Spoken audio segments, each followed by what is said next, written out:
बिस्मिल्लाहिर्रहमानिर्रहीम। अस्सलामुअलैकुम। आप देख रहे हैं 1 बाई 1 न्यूज़ एचडी। कवालिया से हमें अपडेट कर रहे हैं सुलेमान हैदर गुजर, असिस्टेंट कमिश्नर ज़रियात साजिद कंबोर रमज़ान बाज़ार लगाने के हवाले से मुनक़दा इजलास की सदारत कर रहे हैं। सदर अंजुमन ताजरान सैयद अकबर अली शाह समेत तहसील अफसरान ने भी शिरकत की। रमज़ान बाज़ार में अशियाए ज़रूरिया के मुख्तलिफ स्टॉल्स लगाए जाएंगे, जिसमें आम बाज़ार से रायती नरखों पर अशिया दस्तयाब होंगी। एक बार फिर आपको लिए चलते हैं। असिस्टेंट कमिश्नर ज़रियात साजिद कंबोर रमज़ान बाज़ार लगाने के हवाले से मुनक़दा इजलास की सदारत कर रहे हैं, जिसमें सदर अंजुमन ताजरान सैयद अकबर अली शाह समेत तहसील अफसरान ने भी शिरकत की।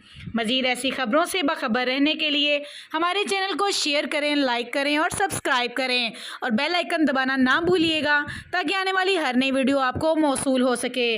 तो देखते रहिएगा हमारा चैनल 1 बाई 1 न्यूज़ एचडी। ताज़ा तरीन अपलोड्स की नोटिफिकेशन हासिल करने के लिए हमारे चैनल को सब्सक्राइब करें और साथ में दिए गए घंटी के निशान को दबाना ना भूलें।